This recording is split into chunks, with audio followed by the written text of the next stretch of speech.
So I just want to be clear about my goals for this episode, which are to play as much Pokemon as possible. And I want to let you know that it's off to a great start so far. Okay. So that's where my priorities are at. What Pokemon have you caught since I pressed record 30 seconds I caught a Ultra Beast called Circuitry, which is like with it's circuitry but with an X. Pretty good pun. Not the best, but you know, I've seen worse. I have beaten it though. I'm prepared to give like a full review when we get there. But Leon, do you have a intro to the show we do? Oh, hello everyone. Welcome to Word Funk. I am Leon Thomas. I am joined by Austin Yorsky and Johnny Maloney as usual. Mm-hmm. I do have like a bunch of things to talk about. First of all, I mean, obviously we're recording this Wednesday night, so tomorrow for us is Thanksgiving. But by the time everyone is hearing this, it is Christmas season, which is so happy Thanksgiving, guys. Yeah, I mean, happy Thanksgiving right now, but like to our audience. That's done. Merry Christmas, everybody. Yeah. I used to like Christmas and then I hated it. And now the last couple of years I'm back to like being kind of into it and sort of like stop being a Grinch about it. But I've already received, so even though it's November, the best Christmas present. Ooh. And that is the Scientology Christmas catalog in my mail. Okay, wait. Christmas catalog? Yeah. Is this like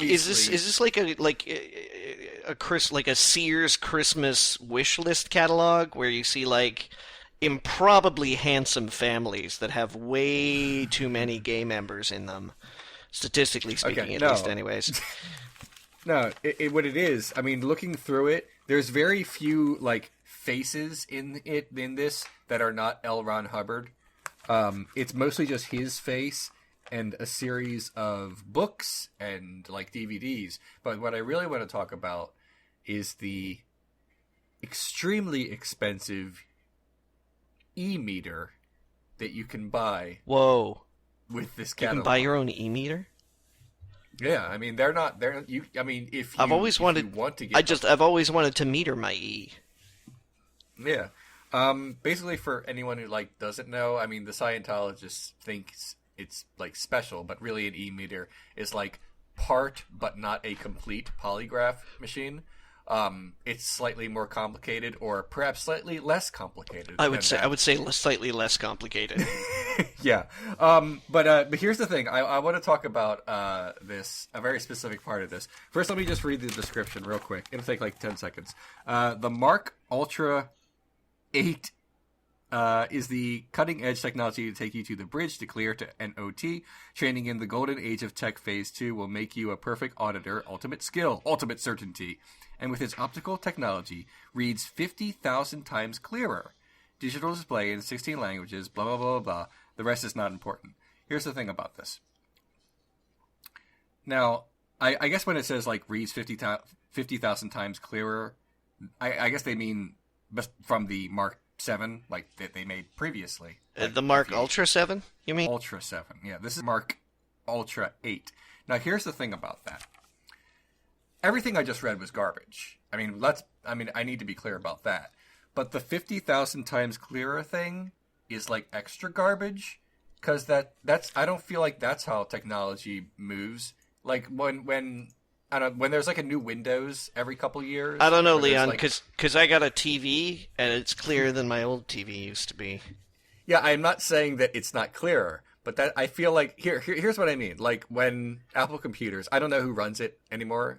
But when, like, Joe Apple steps on stage each year to say, we've got the new iPhone, they'll say something like, well, it's got these new features, and, of course, it's, like, 12.5% faster than the previous model. And everyone goes, ooh, that's a reasonable but acceptable amount of faster.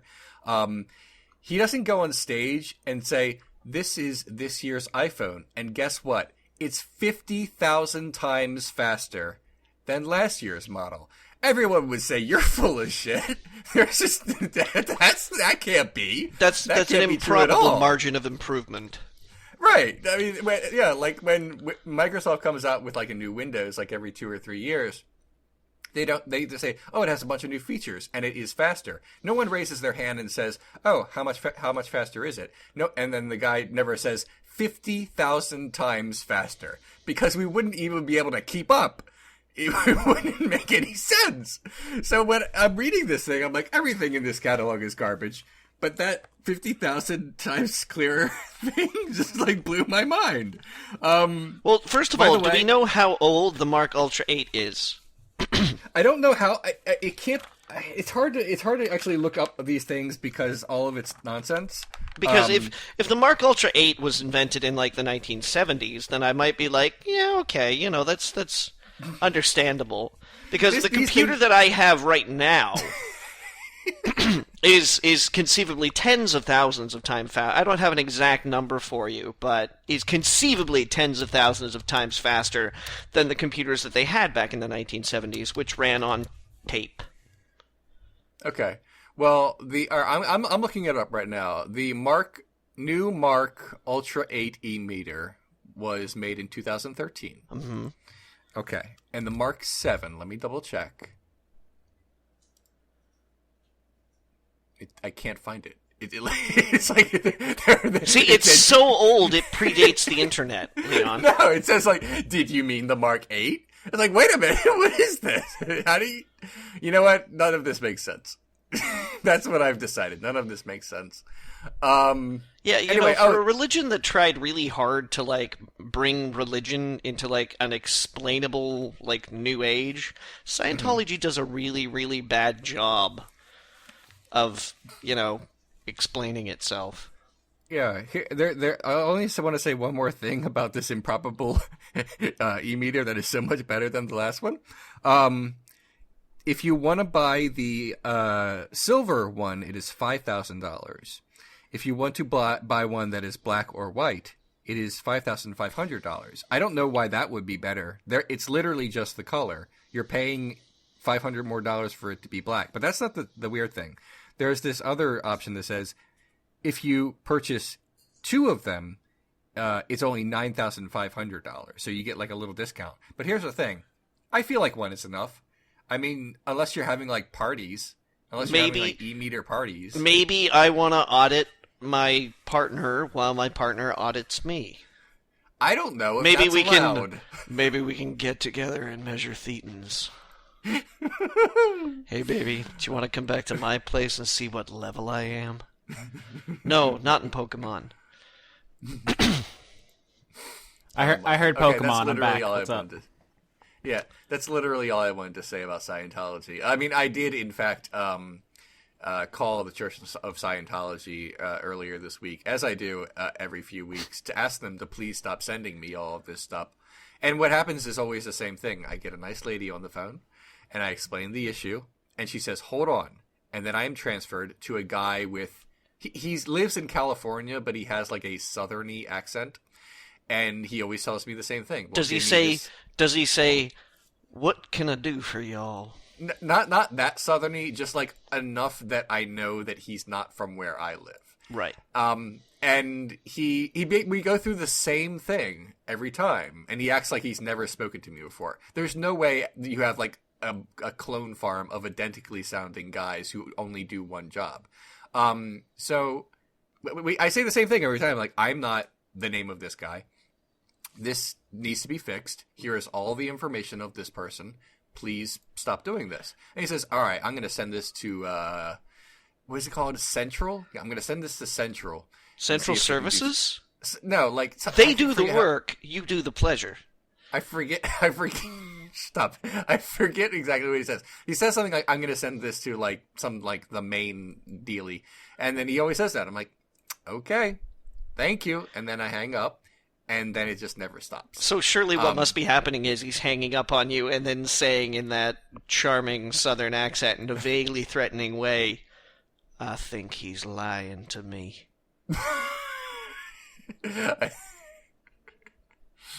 Oh my. The name of the fellow who is supposed to be getting this is named David. I don't want to say his last name just in case he's a real person and he's on the run. But like from the Scientologists? I guess. Like, I can only... There's only a few ways this could be happening, and one of them is that he gave a fake address to try to get away. But I feel like every time this dude hangs up on me, or I hang up on him, he says, "That must have been David." And it's like... Redouble like, our efforts. We gotta track him down. Even They though know- apparently they know- we have his address. They've had, finger quotes, David's address for at least a year now. So if they were planning on making a move, they should have done it by now. So I feel like this is like a slow burn harassment. Do you suppose the problem is that immediately after you hang up, David is calling them and saying, "Hey guys, how come I'm not getting any of your cool Scientology stuff anymore? Do you think you could maybe put some in the mail for me? 'Cause golly, I sure do love reading." And then they're like, but I'm sorry, we thought that somebody just called and tried to cancel. Nope. Well, all right. I get like more exasperated with this guy every time we've spoken to each other on the phone, and I try to be like calm, but like the last two times I haven't been as much because I just feel like at some point this becomes harassment. And he says, "Well, what publications have you been getting?" And I said, "All of them." because I had no idea there were that many Scientology publications coming from literally the same address to the same address. There's just so many. And also, and I got a card from them. I got my first Christmas card, and it had to be from them. I'm looking for it now. You know what? It's not important. The point is, I love getting Christmas cards. Did it say Merry Christmas on it? It said, hold on, let me find it. Or was it like, have a Pokémon splendid Sun. Xenusmas? I don't know. Okay, I found it. It actually says Happy Holidays. They're very inclusive there. I mean, that's fine. I'm not like the whole war on Christmas thing is bullcrap. But would have been amusing to me if there was a Scientology card that was like Merry Christmas. No, it's not like signed by like Fred Scientology. It's basically saying here's your That's a catalog. shame because Fred Scientology has such nice handwriting. Yeah. Okay. I'm officially done with this part. I don't know what else I can say about these people. I mean, I'm moving very soon. So this segment is not long for this world, everybody. Right. This will end unless I move and I still keep getting it in my new place. At which point I'm calling the police. Wouldn't it be great if you did get it and it was still addressed to David? They're tracking not David. They've got a satellite focused on me that's so precise that they know that I moved, but not so precise that they know who I actually am. Leon, they want you.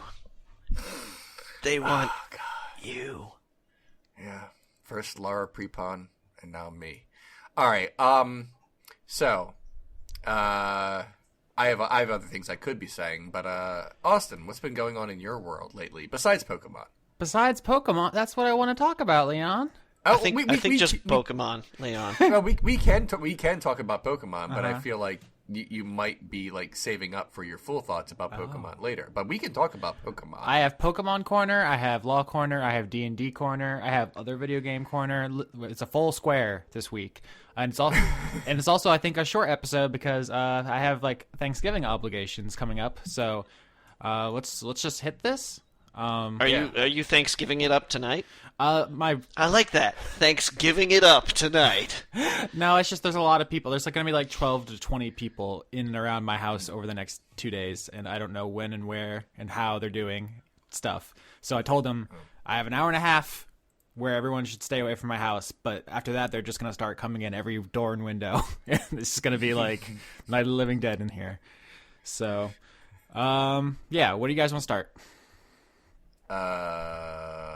I'm leaving it to you. Just feel it out, man. Okay. Whichever is most interesting to you, Austin, of course. Let's explore the space. Yeah. Yeah, we'll start with Law this week because I had All right. quite a bit of interesting law stuff to talk about. Usually when I'm in class, I think, oh, this will be what I talk about this week. Was anybody out of order? A lot of people. But this week, it happened like 6 times. We're like, oh, this is the case. No, wait, this is the case. And then, so I brought 2 that kind of go together well. And I also wanted to bring up another thing is that I talked to a civil rights attorney this week who came to talk at the school. And he was in college when Nixon was president. And he told us that was a big inspiration for becoming a civil rights attorney, was that America was so ghastly and awful. Yeah. And how many times did he cry? He was very upset, and he also said he expects that I'm trying to remember what the words he used were, like, the man whose name shall not escape my lips, I think is what he said, will do the same thing for our generation, where suddenly there will be just a Frump. a plethora. I'm gonna call him Frump from now on, because he's frumpy. I'm not even gonna acknowledge him. He's awfully frumpy. But he was saying that he thinks a lot of people are going to be inspired to fight for civil rights and for equal rights for all kinds of people who are oppressed in this country, because it's like so obviously evil now. It's not even like there's an other side to like debate anymore. And I don't want to get into politics because I know we have a lot of international listeners and listeners who are just tired of us whining, trying to stay positive. So I just wanted to get that in there. Law stuff. 2 cases about boats.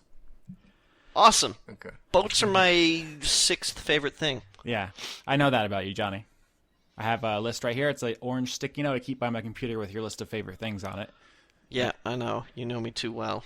I try to bring them all up as much as possible.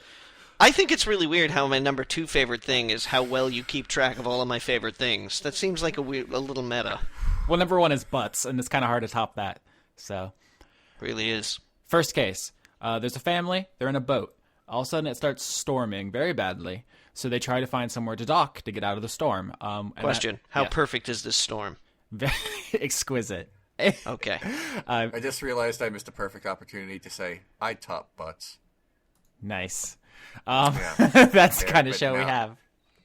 It's gone now. Yeah, oh, sorry. Well, God. So as they approach this dock, the dock owner comes out and says, sorry, this is private property. You cannot dock here.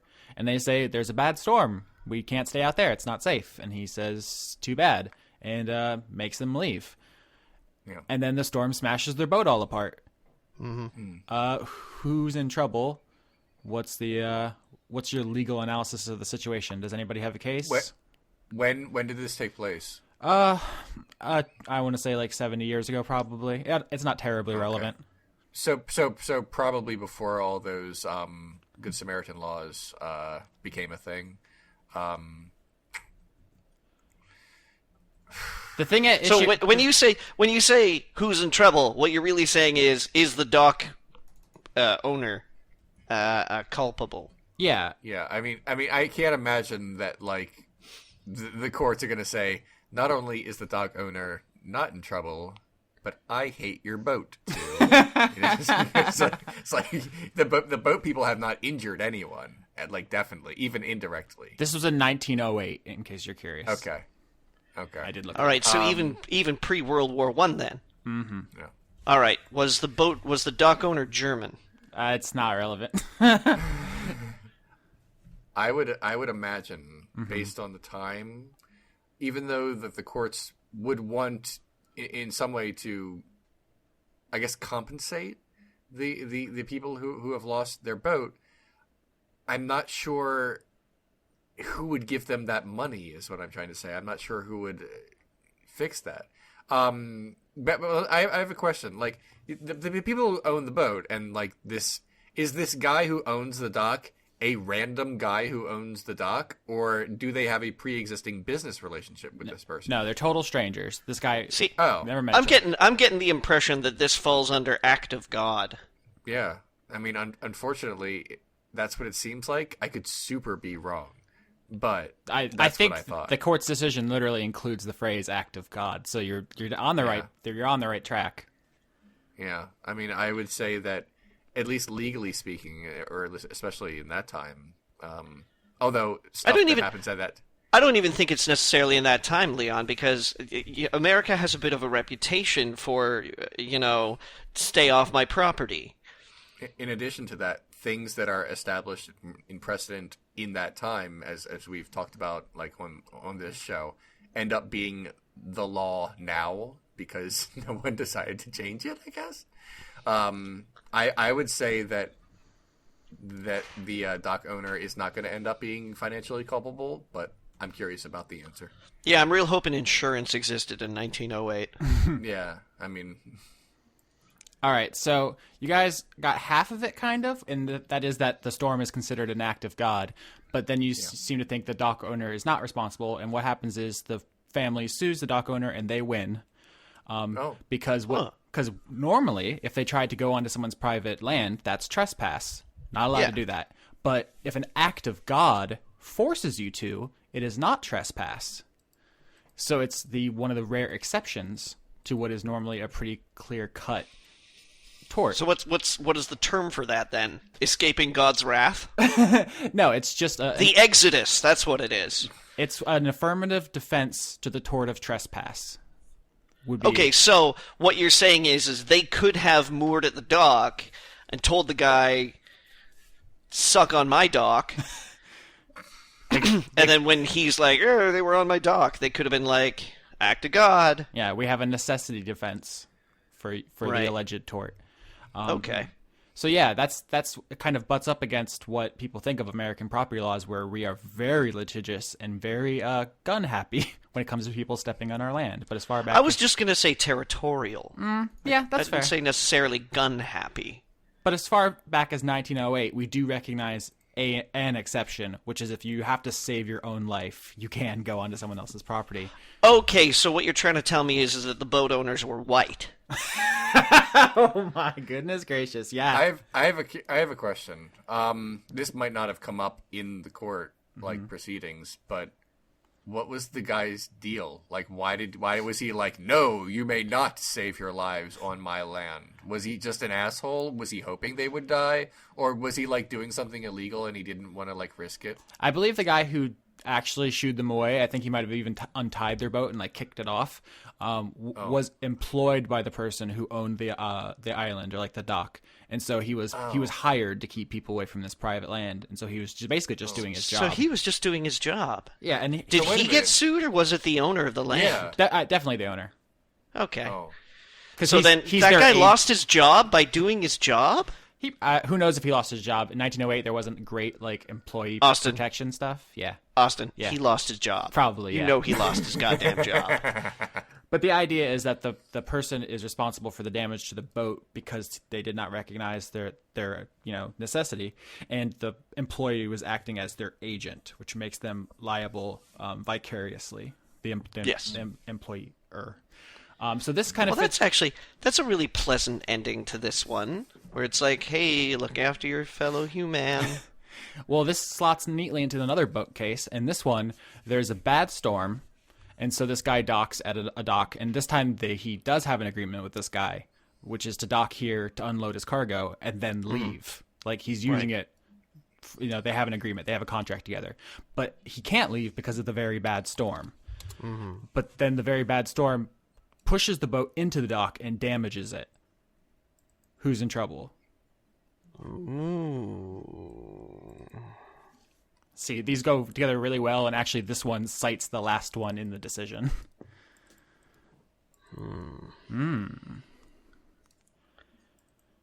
I apologize, but I missed part of that. Mm-hmm. So you want me to say it again? Yeah, I'm sorry. You're moderating your comments? The TLDR is boat gets all up on this dock. Uh-huh. Yeah, so in this case, there's a guy who docked lawfully. He had an agreement with the guy to dock there and unload his cargo and then leave. But he couldn't leave because of a very bad storm. So he had to stay because it wasn't safe to leave. But then the storm pushed his boat into the dock, damaging the dock. So who's in trouble? One would assume that based on if it used the other one as precedent, then he would be safe. But I feel like the twist here is that it's going to be the opposite. Like, that's going to be like the twist.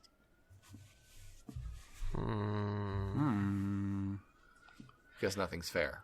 So, I mean, yeah. So, like, reasonably, he couldn't leave because of the storm. Mm-hmm. Right. Correct. And then Doc gets damaged because of the storm. But nobody's injured, are they? No.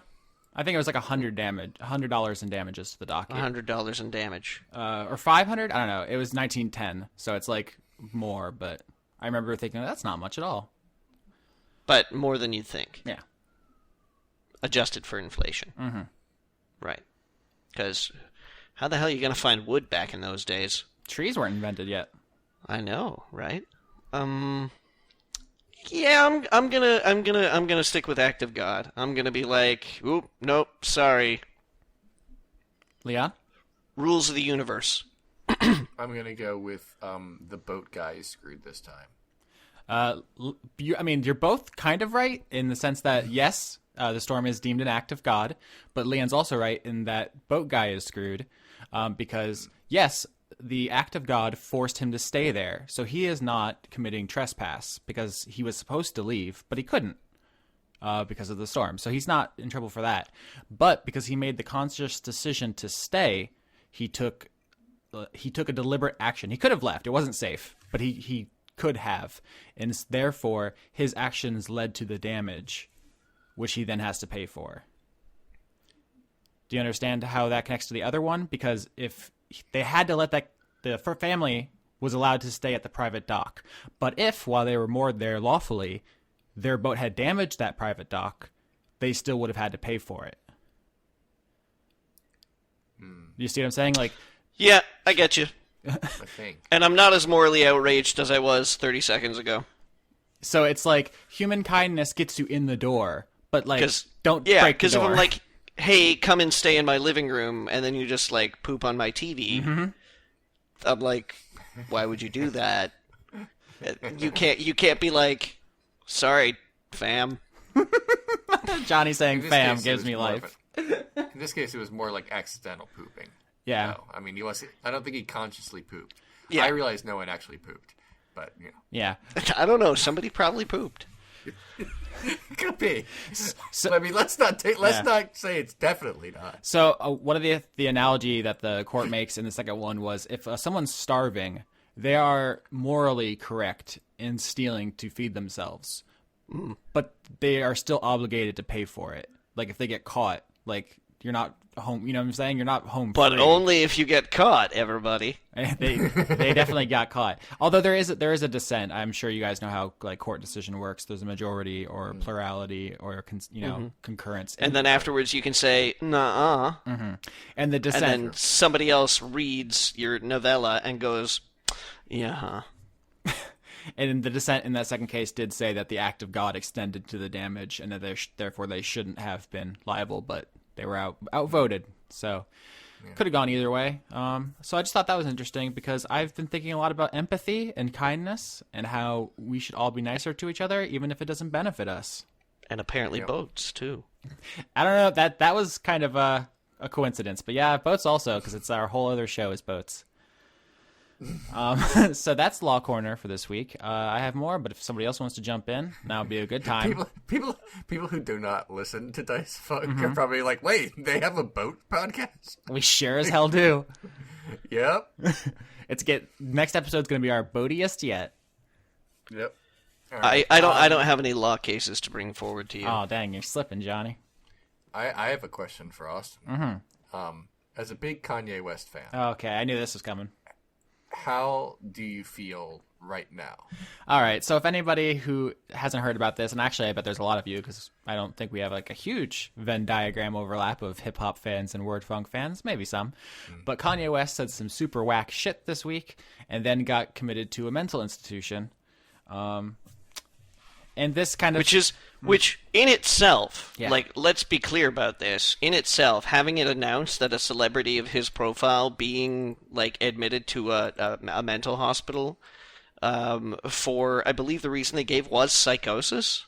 Yeah, and he also was, I think he had some kind of public appearance where he went on like some kind of weird 10-minute tangent. Maybe I think he brought Kid Cudi out, who was also recently hospitalized for like depression-related issues. Yeah. So like The there's- fact that they didn't just be like, exhaustion. Yeah. Because that's the code word. That's the code word right there for, not doing too good is exhaustion. I actually did not know about the mental institution part. I just know about the stage meltdown. Yeah, I bet. It's not funny. It's not funny now. Yeah. Leon, when Leon sent that to me on Twitter, if you follow both of us, you saw it. He was like, haha, Austin loves Kanye, and now Kanye's being a jerk. And I was like, dude, he's been on, like, bipolar medication for, like, 5 years. Like, I don't know if this is a great time to make fun of him. No. Once it's like when friggin' Amanda Bynes went weird, and then we're like, oh, she's just mentally ill. So it's not actually... Yeah. It's not funny at all. So if you listened to the show for a long time, you've heard me and Leon talk about Kanye West. I think he's a really talented artist who says whack shit, and Leon thinks he's like a genuine grade A asshole. And they might all... maybe those are all true. It's possible. They're not mutually exclusive. True. But I don't really want to get too deep into what he said, but basically it was that he didn't vote, but if he had, he would have voted for the guy who hates him and wants him to be dead, which is crazy. And probably shouldn't use that word. My bad. I'm trying to actually remove crazy from my vocabulary altogether. It's just like some... Okay. It's like, why say that word is my thought.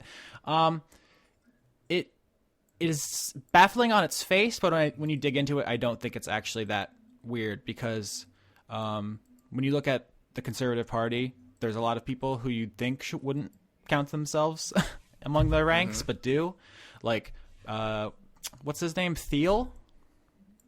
Peter Thiel? Peter Thiel, yeah, the gay billionaire. It's like, hey, all those people think you're subhuman. Why are you on their team? Milo Yiannopoulos? Hip Hop Anonymous, the hippopotamus. Yep, him. Yep. Caitlyn Jenner. Know, there's the brain surgeon guy. Ben Carson. Ben Carson. Yeah.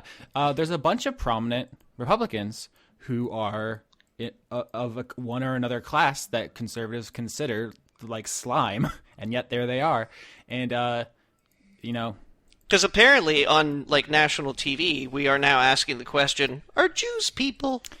Oof! I really hope everyone saw that screen cap and didn't think Johnny made that up, because that was a real thing that happened on CNN. Yeah. I mean, guys, we could get in here real deep, but all I want to say is nothing is more powerful than money.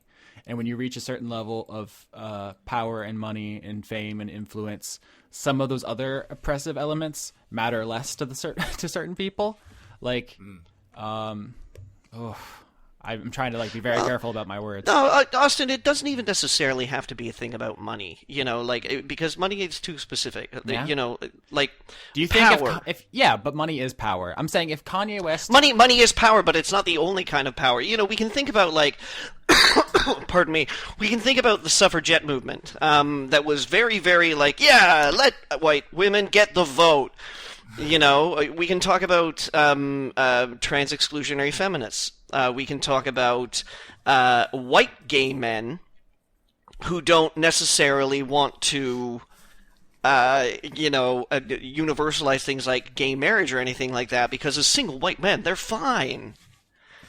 This is about people who have specific pieces of society and specific statuses given to them through I don't want to say loophole, but through one little deal or another, one little side handshake with the powers that be, and then go, okay, all right, I'm in the club.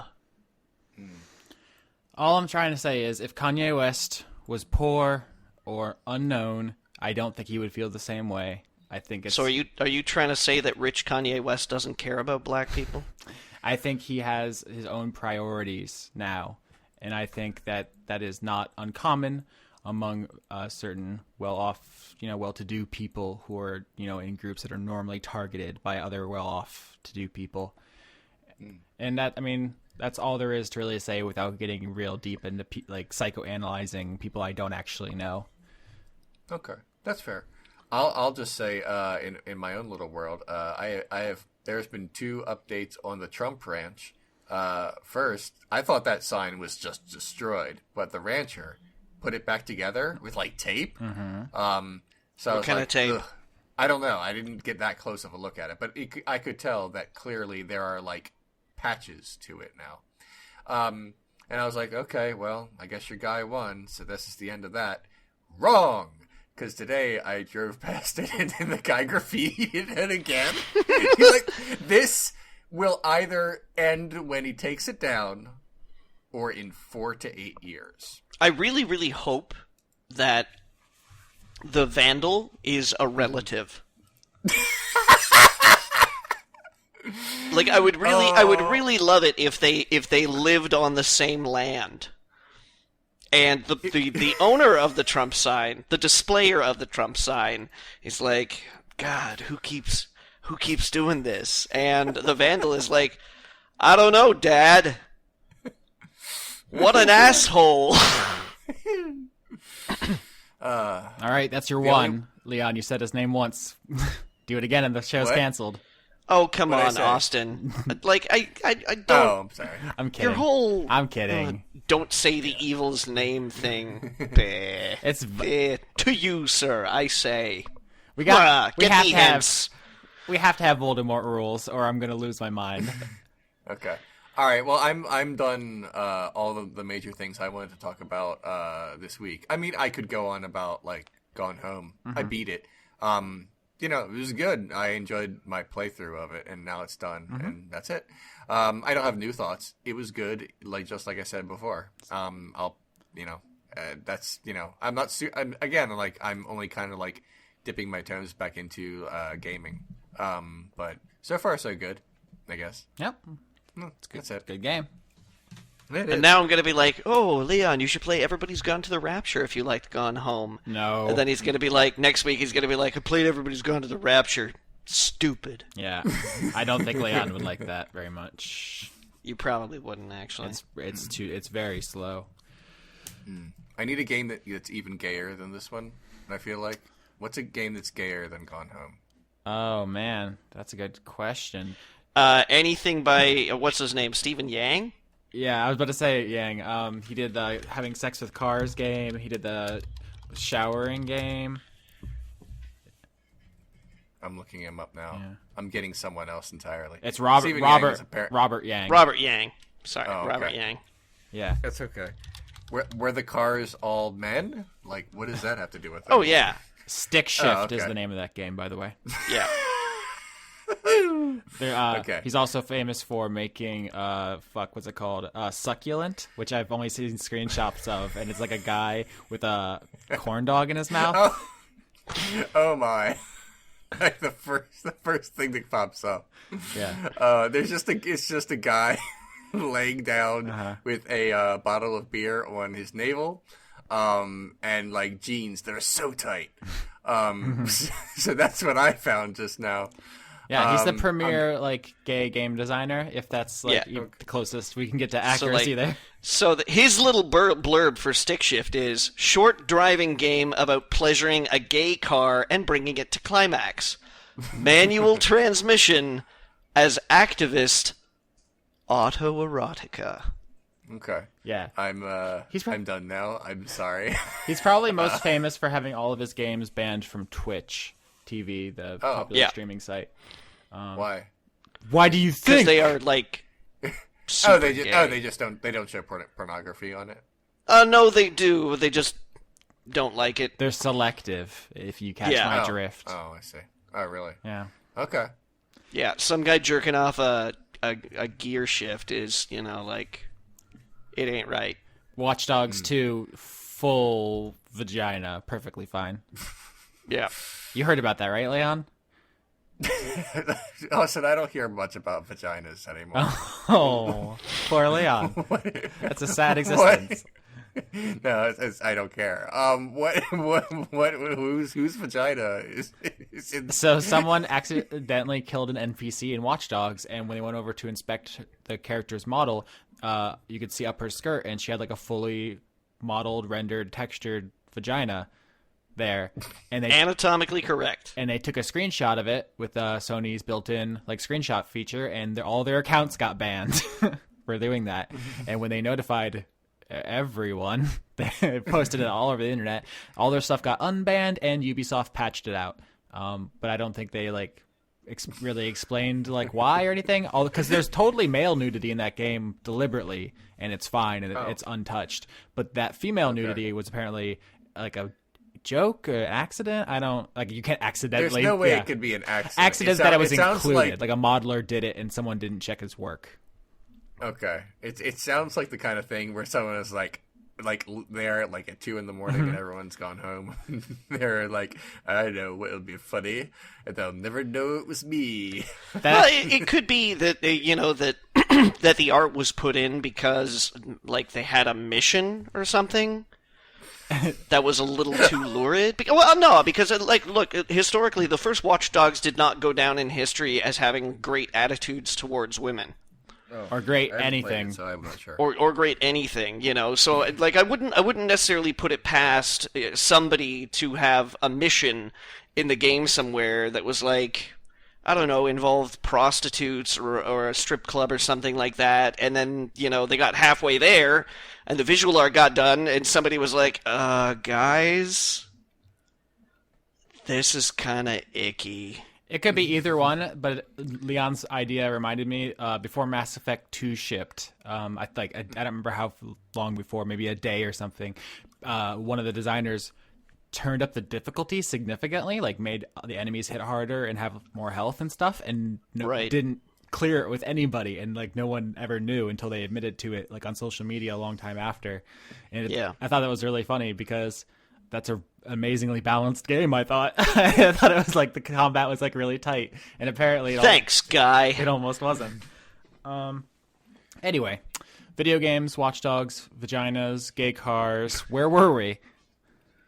I was talking about the one video game I've played this month. Yeah, you wanted something new and gay. Yeah. All right. Dragon Age. Which one? Inquisition is the gayest. Okay. It has a lot of filler, but the story stuff's good, and there's a pretty cool gay bull. All you got to do is just keep 2 words in your name or in your mind. Iron Bull. Okay.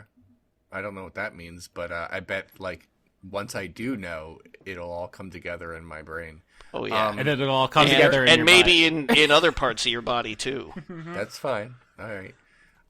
Well, now you've given too much away. But okay. All right. So I'm done with all of this stuff. Johnny, anything interesting going on in your life? I feel like we don't get enough Johnny. I discovered today that if you're short on hair product, that some brands of hand moisturizer work just as well. Cool. That reminds me, I'm trying to remember if it was on the forums or in the YouTube comments. Someone said that they were in class and someone said the phrase ashy elbows, and it reminded them of the story Leon told, and they just burst out laughing in the middle of class, and it was like socially humiliating. Yeah. And it reminded them of us, and God, we're ruining a lot of lives. I'm pretty psyched about it. But you guys, Yeah. you guys, Yeah. guys. Uh-oh. I did a thing last weekend. Yeah? The way you're saying it makes it sound pretty sexy. What's going on? I went to the movies. Oh, good. I'm glad for you. I know that's a rare occurrence for you. Very rare occurrence. Very rare. What did you see? I saw Arrival. Oh, good. Because Denis Villeneuve is probably one of like the only directors in maybe like the last 5 years that I've gotten super stoked about. You know, like everything that I've seen him direct, and I think I've seen his entire bibliography. That's not the right word. Filmography, but whatever. It's all good. Yeah, filmography. Thank you. I think I've seen his entire filmography. I've seen Incendies and Prisoners and Enemy and Sicario and now Arrival. Johnny? Yeah. Sorry to interrupt you, but I'm looking at the schedule of upcoming events for the movie theater on Florida State University campus, because you just reminded me of the movies. And on December 8th, we have an event planned called Pupper Party. Would you like to know what a pupper party is? It sounds like there's going to be puppers there. Oh, yeah. It says, chase those winter and finals week's blues away with dogs, featuring the TMH therapy animals, de-stressing activities, and free food. God, I go to a good school. They're just going to bring a bunch of dogs for us to pet. That's pretty good. Yeah. Yeah, that's nice. Okay, so But, you saw a movie. Sorry. I saw Arrival. Leon, have you seen Arrival? Oh yeah. Yeah. I continue to be amazed by Villeneuve's ability to capture really big ideas from very personal perspectives. Like, it seems to me like every single one of his movies that I've seen are so obviously deliberately about something bigger. Yeah. But refuse to have that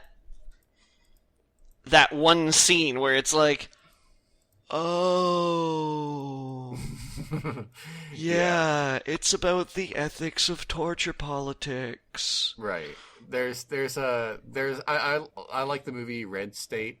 It's like the only Kevin Smith movie I really like, but I don't necessarily think this is a bad thing, but there's kind of like a moment where like John Goodman practically looks into the camera and says some things. And I'm like, oh, okay, this is what you were trying to say, Kevin Smith. I mean, I get it, right? Yeah, but you didn't have to do that.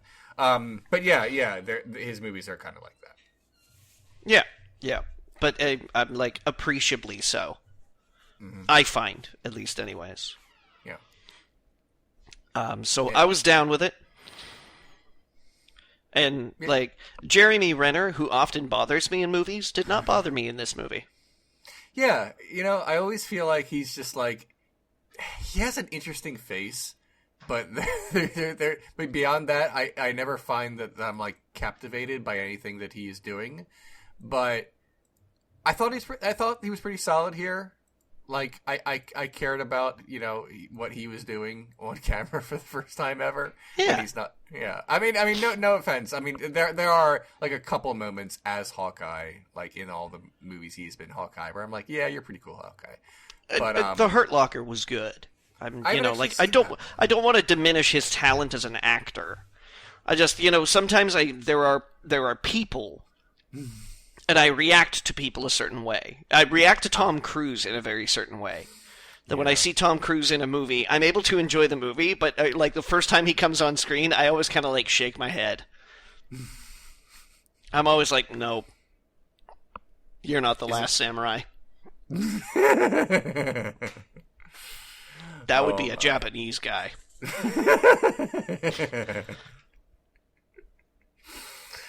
Oh my. But, yeah, good movie. And now that I've learned that Legendary Pictures has picked up the license for Dune, and Denis Villeneuve has been like, I would really like to direct Dune, which is probably not what his voice sounds like at all. I think that Legendary Pictures should let Denis Villeneuve direct Dune. In fact, I think we should get news tomorrow that's like, Denis Villeneuve to direct Dune. Because I would squirt. That news would be so good.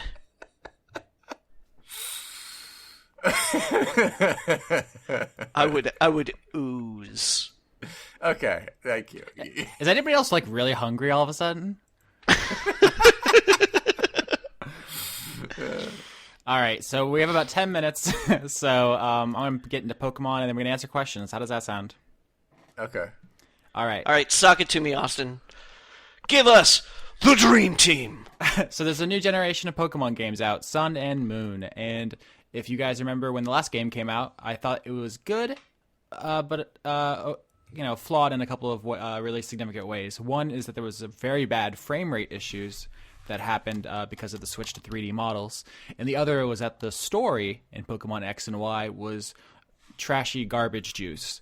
All right, so bear with me here, because as the resident Pokemon reporter for WordFunk, I'm going to ask you, the Pokemon expert, what's the difference between Sun and Moon?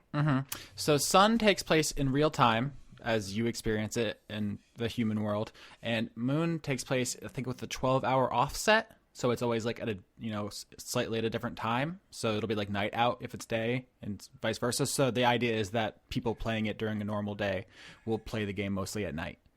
And also there's some different Pokemon in each of them. So in one version, for example, you get Sandshrew, and the other one you get Vulpix. In one you get a werewolf version of this rock dog, and the other version you get a more traditional rock dog. Stuff like that. So there's some...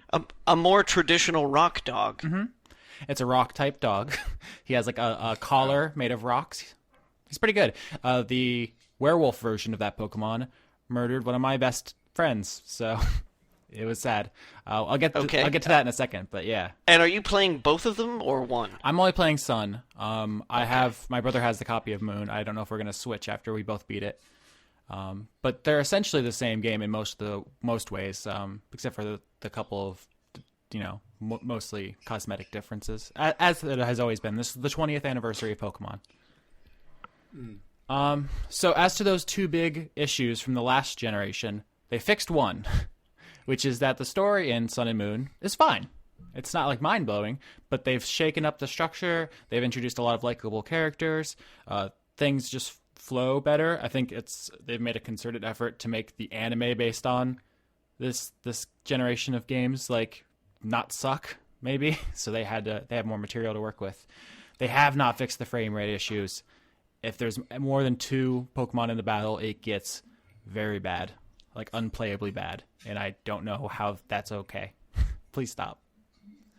But hopefully with the move to the Nintendo Switch coming up, there's going to be something Pokemon related coming out on that, which runs smoothly. One hopes. So that's like my basic review. It's fine. It's Pokemon. They've shifted a lot of things. They've made it better. I think you'll appreciate it most if you're familiar with Pokemon, because then you'll understand the tropes of it that they're subverting and like the weird angles they come at it.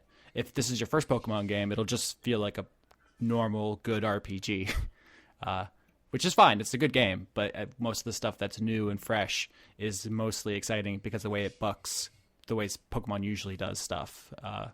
Instead of 8 gym battles where you get badges, there's like 17 captains or something who you fight in like less climactic battles, and there's like stuff you do. It's like that. There's other stuff, but we could get bogged down here talking about differences forever. The thing I mostly want to talk about is the way I played Pokemon Sun.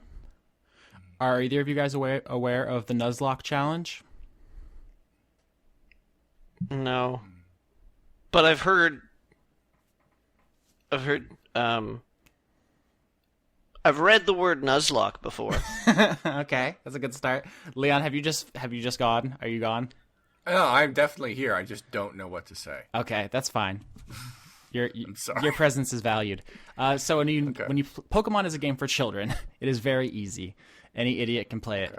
Okay. So what a lot of like more hardcore fans do is something called a Nuzlocke challenge, which is when you play Pokemon, but if any of your people run out of HP, which normally means they faint, and you can just bring them back with a potion or take them to a Pokemon Center. Instead, you treat them as if they are dead. Oh, okay. So like Iron Man. Essentially, yeah, like Iron Man, but and not like Iron Man, but like I mean that's what they call it in like RPGs these days, CRPGs at least, anyways. Iron Man, mm-hmm. The dead stay dead. Yeah, like Witcher has that, XCOM has that, Fire Emblem has that. This is Pillars of Eternity, I think, has it as well. This is self-imposed. Probably others. This is not something that's included in Pokemon, but it's way too. Yeah, no, Nintendo would never put that in one of their games. Except for like, check this box if you want your Pokemon to die. Except, of course, Nintendo does in Fire Emblem. In the first 12 installments of that series, if your people died, they were gone forever. Anyway, so I Nuzlocked Sun. This is my first time ever doing it, and What's it called, the Nuzlocke Challenge? My understanding is that's the name of the webcomic from which the concept originates. All right. Continue then. Yeah. I think also it has something to do with, there's a Pokemon whose name is Nuzleaf, and I think the person in the comic uses that, and that's why it's called. It's like a whole bunch of fandom stuff, which is fine. I don't have time for this, Austin. Keep going. Yeah, there are some other rules that there's like variants. Some people say no, you can't use items, you can't switch Pokemon. I didn't use those. You can only catch one Pokemon per route, and it has to be the first one you see that's not a duplicate of something you already had. So it's like a bunch of restrictions that make it more challenging and also force you to use suboptimal Pokemon, like things I would never normally use. I had to, and I had to like get attached to them. You also have to give everyone names. I usually put Pokemon with just, that's my Pikachu, that's my Pidgeotto or whatever. Right. Like, but this time it was like, that's Scary Gary. Don't fuck with him. He'll rip your head off. Muddy Buddy was absolutely indomitable. I could not have done it without Muddy Buddy. He was amazing. He's a big horse. Don't mess with him. He's very good. Did you name that one dude Patrick because of me? No, that's Patrick Star from SpongeBob. Oh, okay. He was a star of me, so I named him Patrick. That's okay. I was just like, oh, Austin used a Johnny name. I used a lot of Johnny names, but also usually they had like alternative explanations. The one I'm most proud of is I named my Aerodactyl Jurassic Mark. Yes, Lauren mentioned that. It's pretty good. He's like a pterodactyl guy. So I like that. I had a lot of fun naming these Pokemon, and a lot of them died along the way. The one that I missed most was Lady Flappington, the Crobat, who was murdered by the werewolf in the rock trial. Shouldn't have been out there. I got careless. I got too proud. I wanted her to win. She got crushed. It was very sad. I'm sorry, Austin. Yeah. But it's a very good game. Listen, I can't promise that it's going to get better, Yeah. but you get used to it. Yeah. So It's Johnny's still doing this you become accustomed to their absence. to the vacuum, that space that they used to fill. Yep. So that's Pokemon. You It's have good. your memories, so Yeah. hold on to those. I don't know what I'd recommend it as someone's first Pokemon game. I'd still say play Fire Red or Leaf Green because that's like the best version of the original. And then once you get an appreciation for the formula, play Sun and Moon to see how it can be shaken up and made fresh again. That's my recommendation. It's a very good game. I loved it. If you have any more specific questions, you can hit me up on Twitter, whatever. I'm always there. But let's get into the word fun questions for everybody. You guys ready? Woohoo! Cyretha asks, what are each of you thankful for this American Thanksgiving? I'm thankful that Canadian Thanksgiving happened last month. So that you don't get turkey. Nobody said that. You can have turkey anytime. I mean, it's not like Yeah. eggnog where it's There's like seasonal. no law on it, dude. It's true. Awesome. I'm mostly, and this is going to sound super corny, I'm just mostly thankful everyone is really into Dice Funk right now because it's the thing I'm most like invested in creatively. It's like such an important outlet for me right now to just like be myself and create and have fun and spend time with my friends. And if no one liked it or no one cared, that would be like crushing. But like everyone's so into it. It's I am super glad that you're able to enjoy that because I wasn't when I was writing the first season. yeah. Oh, John. I stressed the fuck out. Oh. And then like So by good, though. at the end of the first season, people were like, "Oh my god, can we see the campaign Bible?" And I'm like, "Why? It's a disaster!" I'm actually planning on releasing the campaign Bible for season 2 like soon. Not because it's going to be over like in a week or two, but because there's not any new material. Like once you guys meet the characters in the Cascades, you'll have been to every place and have met every character I have planned. We can make up new ones, but like you'll have reached the end of my prepared material in a week or two. So maybe I think I might just post it for anyone who wants to see it. But yeah, that's coming along. You guys are going into like the final major arc before the ending, and I just every day sometimes I see art or like see people talking about it in the forums or whatever, and I just like get choked up. It's like everything to me right now. And I am genuinely super thankful for that. Leon?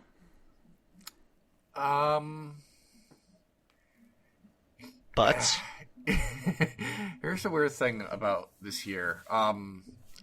Worldwide, it's just been the worst. The absolute worst. So I always feel like guilty. Like every once in a while I want to go on Facebook or Twitter and say like, this has been like my best year ever. Oh, don't feel guilty. You deserve that. Yeah, but still, it feels like I don't want. Basically, like Can you guys hear that? That music? Or my downstairs neighbors. God. I hear some kind of I can't background hear. noise, but it doesn't sound like music, so it might just be your It's okay. ambient noise. Okay. All right, it's fine. Anyway, like this, like on a very personal level, like besides like all the horrible things that are happening like in the world that are eventually going to like personally affect me. It's just been like a great year for me health wise. I'm much healthier than I was in the beginning of the year. Thanks, Taco Bell. Yeah, financially, I'm in a much better position. I don't really have to work my second job anymore, which is very, very nice. I think my show has been the best this year than it's ever been. And I intend on making it even better in the new year. Like, just in almost every possible way, this has been my best year as an adult. And it, like, sucks. Because I'm so happy about all these things and so thankful for, you know, my friends who are around and my customers. Those are the things I'm thankful for. But it's like, it's weird because I don't like talking about how great things are in my life because it's everything around it is just very, very bad. It's hard to explain without it sounding crazy.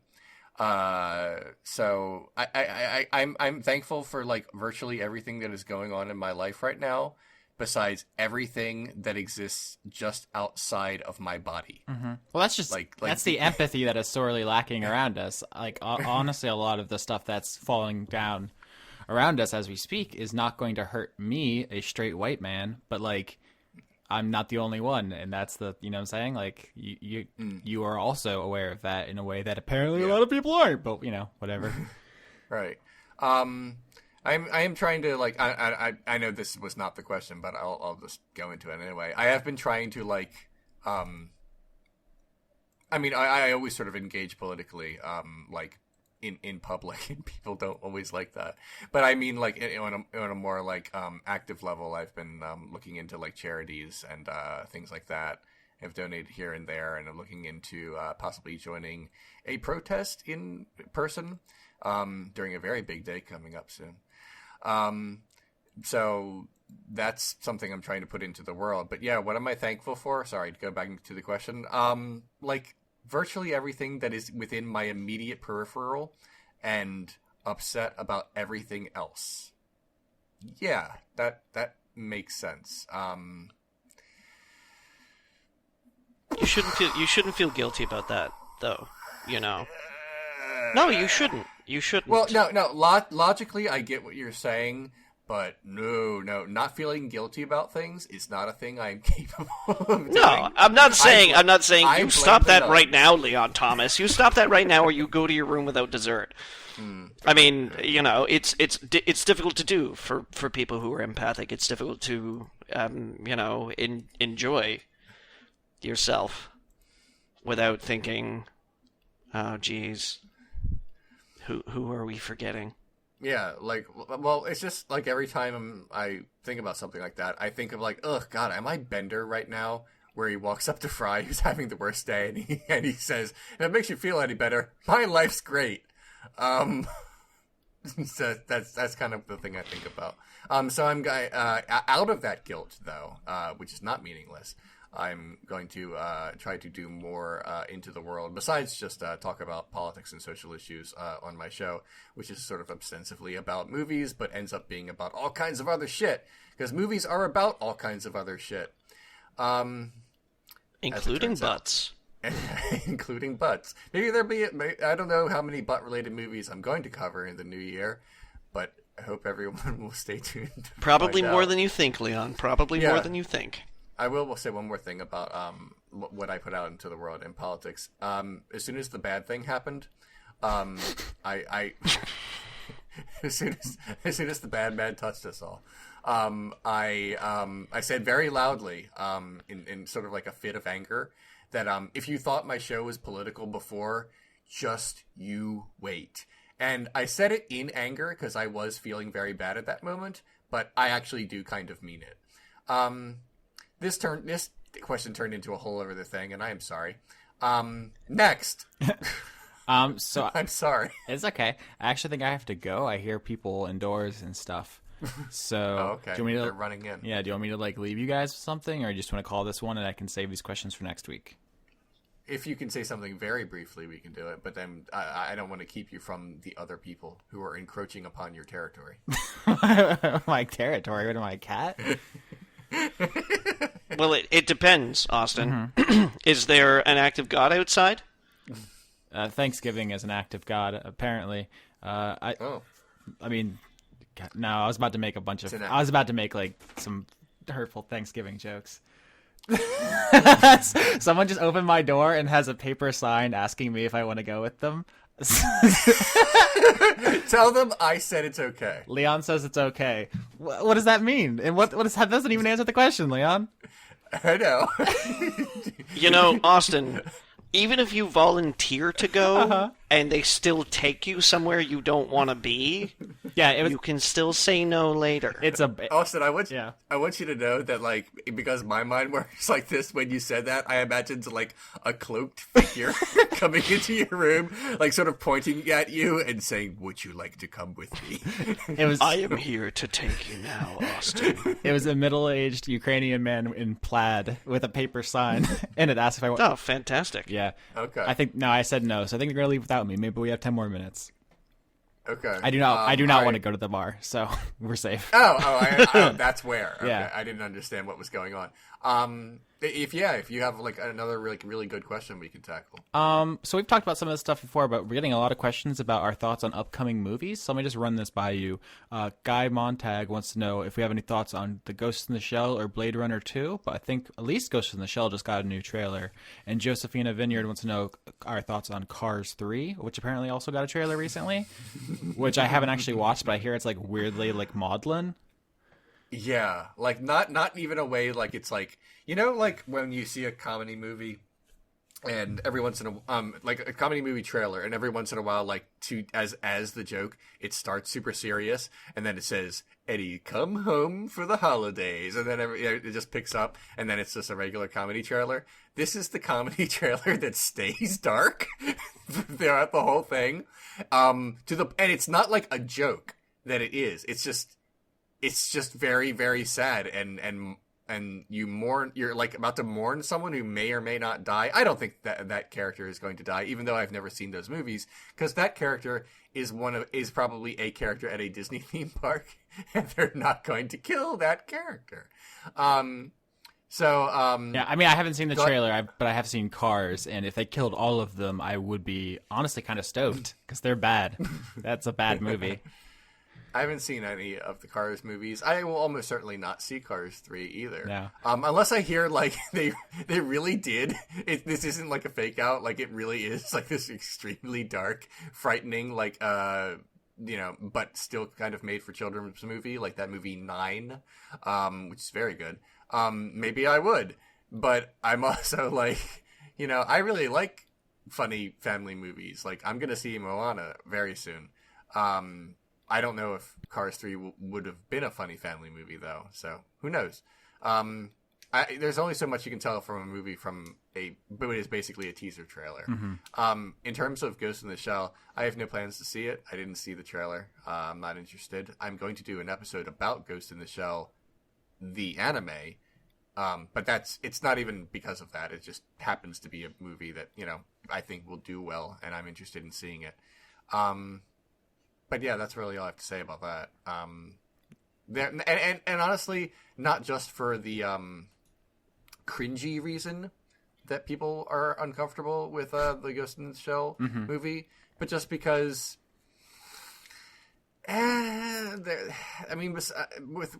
like a couple Marvel exceptions and like a couple other exceptions out there, I can't think of like too many live action movies that are like really good, except like some of the Star Wars. I mean lately. I don't mean like forever. I mean in the past few years. There's like John Wick and the Mad Max Fury Road and that one Star Wars movie and 2 Captain America movies, I guess. My issue is more that like a ton of Ghost in the Shell stuff exists. Like there's the movies, obviously. There's a television show. There's the mangas. There's like a lot of that material, and I don't really think that this new one's gonna add that much to it. Like I can just go watch Standalone Complex again. Okay. Which is not the same thing as Blade Runner. Like I read Do Android Dream of Electric Sheep, and I've saw that one movie, but I feel like I could dip back into that world and get new stuff if it's done well, which I don't think of Ghost in the Shell necessarily. Well, the thing about Ghost in the Shell is that it's not trying to expand the universe. It's trying to re-illustrate the universe. Introduce it to white people. Yeah, basically white people who think cartoons are for babies. Yeah. So I'm totally with you, Austin, and kind of with you, Leon, where I'm sort of like, I'm sure it's going to be a perfectly serviceable movie, but I don't think it's going to offer anything new. I think it's going to be repackaged for me. Mm-hmm. That's different. You know, talking about the Marvel movies, it's different for me because when you talk about a repackaging of a novel or a graphic novel or a comic book or something like that, particularly for comic books, there's this swath of information, these like years and years of history and alternate histories and other universes and different eras and historical relativism of like, why they were invented and what they meant back, and then, what they've become now and the character histories and the characters that we're all familiar with. And it's honestly, it's kind of entertaining for me to sit down and watch a superhero movie and go, okay, all right, what are they going to walk away with as the most important parts and how are they going to condense it? Yeah, with Marvel, it's like, honestly, this is useful as like a condensed version, where in Ghost in the Shell, it's like, I could just take a week off and watch Ghost in the Shell and, the anime show or whatever, but it would take months to read every Ant-Man comic or whatever, right? There's like 30 years of those things. Like tackling the Marvel Cinematic Universe in literature form, you would be a hoarder. It's a lifetime. Like, you'd go out to a comic store and be like, I need this, and this, and then the very next day a camera crew would show up at your door and be like, why aren't you throwing out any of your comic books? But they do share... Dude, I just bought these! They share the similarity that I will watch all those things when they come to Netflix, including Ghost in the Shell. Like, it's for free. Yeah, like, well, sure, I'll watch it. I'll watch it, but I'm not gonna run out. I'm not stoked for it. Yeah. Now, Blade Runner, on the other hand. Yeah. Well, that's made by your guy. Talk about your Denis Villeneuve's. Yeah. Even if it's bad, I still need to see like how. And Gosling. Yeah. Yeah. Here's the thing about like a Blade Runner sequel sounds like so wrong, and yet they're just the casting and the director and the cinematographer, it all seems like they've done.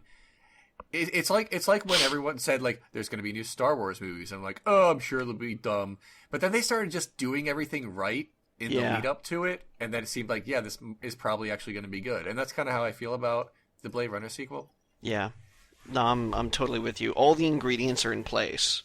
Yeah, the waiter comes to the table and is like, "Would you like dessert?" And you're like, "Oh, I don't know. I think I'm good. And then they just start listing off the ingredients, and you're like, "Oh, wait, go on." What if I'm not good? I actually wasn't good. Dude, I could be better. All right. So, next question. Yeah. James Neely wants to know, what historical figure would you each most want to fight? Ooh. Oh my god. This is the Fight Club question. Yeah. This is literally the question that they asked themselves. Uh-huh. I mean, himself. Pronouns. Spoiler, I guess. I don't know. Let it come back to me. I think the easy answer is like Hitler, right? Like, that's... Oh, well, I mean, it's Hitler if like... Julius Caesar. It's Hitler if time is malleable and you can do something about it. But if it's just to fight him, it's like, this doesn't seem that interesting. He's probably not that strong. Julius Caesar. Yeah. Also, like, speaking as a former vegetarian, that was me at my skinniest, and Hitler was a vegetarian. So I gotta believe that was not like this big hulking dude. He was probably like a skinny guy on morphine. So but that's like... He was also a painter. It's like Not that I don't know any, like, any buff painters or anything, but, like, Bob Ross is not going to go down in history for, like, the diameter of his biceps. I'm not saying that it's challenging. I'm saying the catharsis factor. Like, like master race this motherfucker, and you just break his head open. If we're talking about challenge, that's something else entirely. Oh, okay. I was just thinking, like, which would be the most satisfying? Or Alexander the Great.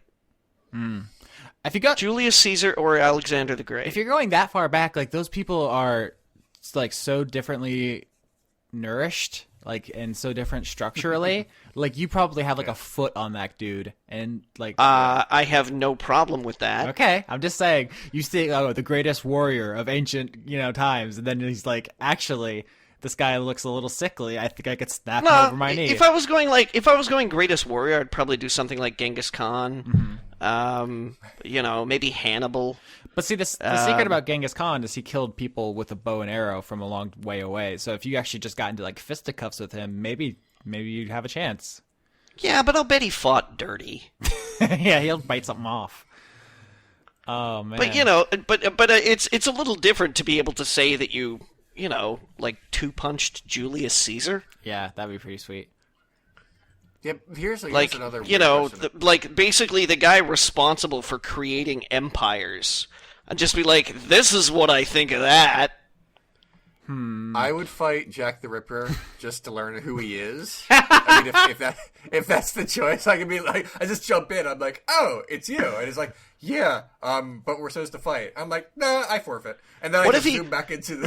What if like you're like, I'm gonna fight you, Jack the Ripper, and then you don't recognize him, and he's like, okay, let's fight, and you're like, oh, well, we're gonna have to, but first I will know your real name. He's like, nah, it doesn't matter. No, I'm thinking of it like he just appears suddenly in some guy's parlor, and he's like, my word, Elizabeth, who is this uncouth ruffian? And Leon's like, I'm here to fight whoever's house this is, and it's like, it's me, Edward Floofy Pants.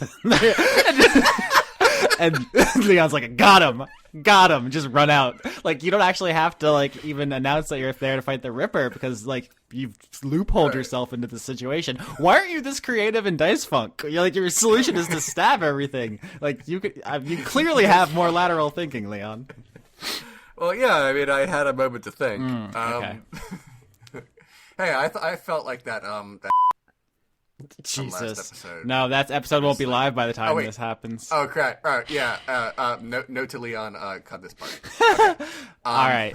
I think my answer, like, the greatest fighter of all time, the one that would be most impressive to beat, most of those dudes would actually just, like, crush me with one hand.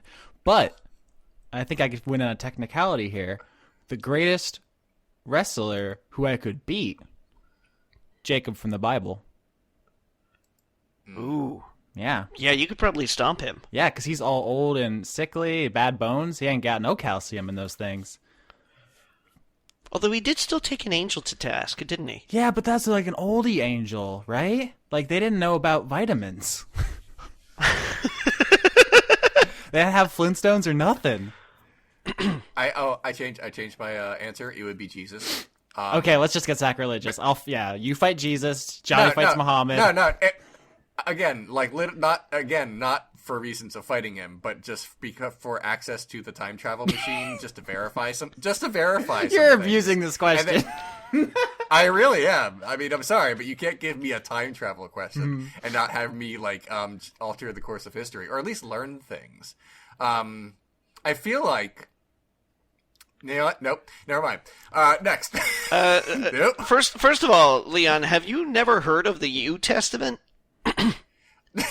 He does know. You could suplex me. Yeah. Yes, I played that. Ooh. That was an episode of Heart of Gaming. Yeah. You can fight Jesus. Andrew Jackson. And totally drop kick him. I want to suplex Andrew Jackson through a fucking table. Oh, that would be so cathartic. Choice. It would, but he might just beat you with a stick. Shit. What about Reagan? Do you think I could take Reagan?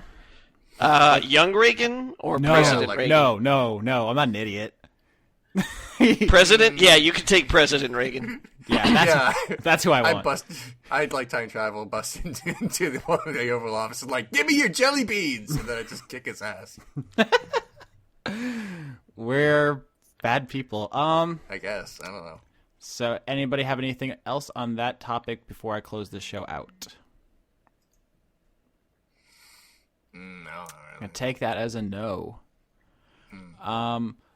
Locobo, which is like Loco Chocobo, asks, is a courtroom debate more akin to a gunfight or a boxing match?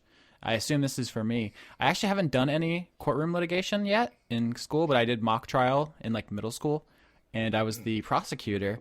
And I can't believe I haven't told this story before. It became clear to me over the course of this mock trial that the person who was on trial was innocent, but because I was a kid and a prosecutor, it was like, oh, well, my job is to win. So I did. That's how I feel about life. And so I like got this dude convicted, even though I knew he was innocent, because I wanted to win, which says a lot about me back then. So that's my litigation experience. Hopefully I'm still good at it 10 years later. Here's the thing. Only like 5% of lawsuits ever go to trial. And like only like 5% of those ever get to the jury, because usually like someone like pleads out or something. Like, you know, it's like an actually infinitesimally small. Or somebody pays like $25 million to settle and then claims it as a tax write-off. Yes. My point is most lawyers don't end up in court ever. It's like it's under the modern system. It's just not worth the cost. So hopefully that's new info. You learned something today? Mm-hmm. All right. I think the answer is a boxing match. Yeah. Of the two, yeah. It's there's a lot more rules. It's just not just that. It's about the interchange. Well, it's just if you're there, that means there's enough that people need to go over it in like excruciating endurance testing detail. Gunfights are over and like, you know, bam bam. Like if it was that simple, you would have just... Yeah, you show up with a mandate and the guy with the most accurate mandate wins. That's what the pre-trial conference and you know, settlements are for. Settlements are more like a gunfight. You come and it's like 12 million and it's like 6 million. Can we do this? Nope. All right, see you in court. Bang bang. It's over. So, good episode, everybody? Yeah. Thanks. We did it. I personally would take 6 million. Yeah? For what? I mean doesn't matter. Like, Okay. if there were any option for me to get $6 million, like regardless of how much I could conceivably get if I went to trial. Like if someone did $20 million of damage to you, you'd take 6 just run. There is nothing in my life that could possibly be worth more than $6 million. No, but Leon, you could possibly be worth $20 million overall. Both your arms, both your legs, both your eyes. Like, at what level would 6 million not be enough? This is actually interesting. Because like no matter how fucked up I am, I don't feel like having that 20 million would make everything better, but I feel like 6 million would basically, if used carefully, would pretty much just set me up for life. I don't know. I wouldn't win. Robot bodies are expensive, Leon. I wouldn't want to risk it, is what I'm trying to say. I wouldn't be like, yeah, I mean, it would be cool to buy like 20 kangaroos, and if I had, that many more million, I bet I could put that together. But all right. It's like mostly, I think I'll just, sort myself out. Were you just ballparking that, or had you actually researched how much a kangaroo was worth?